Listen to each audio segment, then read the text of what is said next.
Hi, Goddess of Love here again. So, kamusta kayo dyan mga goddess ko?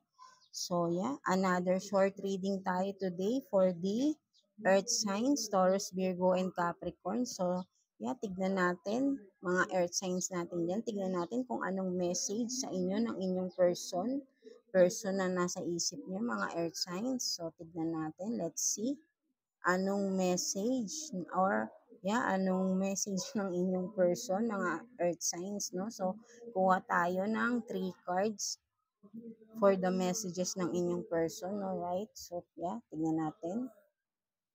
Para sa ating mga earth signs, Taurus, Virgo, and Capricorn, no? So, tignan natin anong messages ng inyong person, no? Tignan natin. So, you speak to me through music. So, you are maybe itong person na ito, no? I think hindi naman kayo in separation nito, or maybe kung in separation kayo, no? Take what's resonate, no?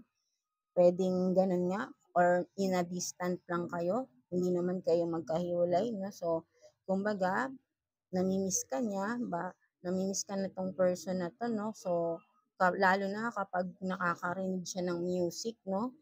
Kumbaga naaalala ka niya, or kumbaga yung kung ano man yung napapakinggan niyang mga words na naririnig niya is ikaw yung naaalala niya, no? Parang feeling niya, ayun yung sinasabi mo sa kanya, no? So, maybe pwedeng hindi rin kayo nag-uusap nito. That's why through music, parang dun niya nakukuha na parang nag-uusap kayo, no? So, for some of you, no, earth sign. So, pwedeng hiwalay na kayo nitong person na to. Pwedeng hindi rin, pwedeng in a distant lang naman. Kaya minsan hindi kayo nakakapag-usap, no? But then, lagi ka pa rin niyang naaalala, no? So, kung kayo may iniisip kayo na baka, kumbaga, ang person nyo is hindi naman siguro nagloloko, no? Kumbaga, lagi pa rin naman kayo yung nasa isip. Kung nasa in a distant lang kayo, no? So, kung in separation, so, ganun pa din, naiisip pa rin kayo, no? Lalo na kapag nakakarinig siya ng music, no? So, right? So, what else? You have this, I feel you leaving me behind. So, for some of you earth signs, no, meron kayong person dito na natatakot, no? Parang nararamdaman niya na iiwan mo na siyang, baka bigla mo siyang iwan, no?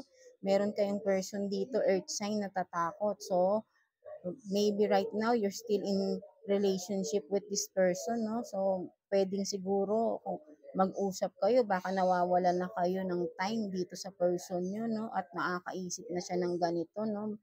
Parang naguguluhan na siya sa inyo. Baka, yun nga, baka meron kayong ibang pinapriority right now at ang person nyo nag-iisip na ng ganito na baka iiwan nyo na siyang bigla, or baka meron kayong mga bagong nakikilala, nagsiselos tong person na to at feeling niya pwede kayong magkagusto sa iba at iiwan nyo na lang siya bigla, no? So, for some of you yan, no, earth sign. So, ito ang naiisip ng inyong person. So, maybe, pwede siguro mag-usap kayo nito.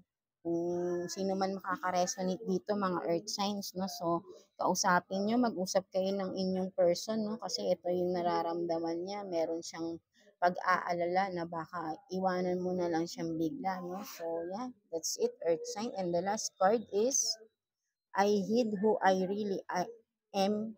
I hid who I really am from you. So, you have this person, earth sign, na iniisip, no?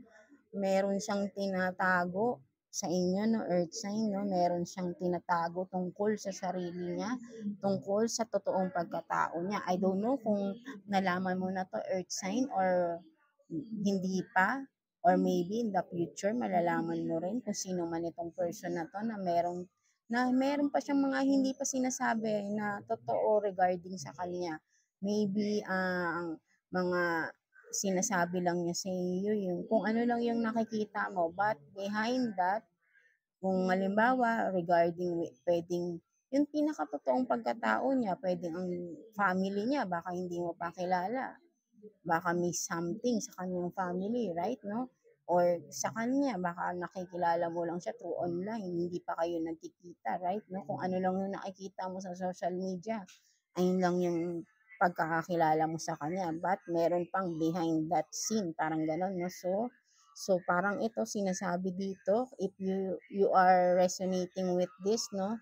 Parang may pagdududa ka rin sa iyong person na parang may tinatago siya. So beware and be aware, right? No? So medyo mag-ingat-ingat ka rin, baka may hidden agenda daw sa inyo, earth signs, no? So yeah, that's it. So kumbaga, iba-ibang energies din yung nakuha natin ngayon, no? So, yeah, before kayo makipag-commit sa isang tao, make sure na kilalang-kilala niyo na rin siya, no? Para hindi rin tayo maloloko, no? Right? No? So, yeah, that's it, mga Earth signs, Taurus, Virgo, and Capricorn, no? I hope naka-resonate kayo sa ating reading. And yes, thank you for watching, mga Earth signs. And please like and subscribe sa ating channel. And until the next reading, see you, no? Yeah. And God bless you all, mga earth signs natin. And yeah, thank you, earth signs.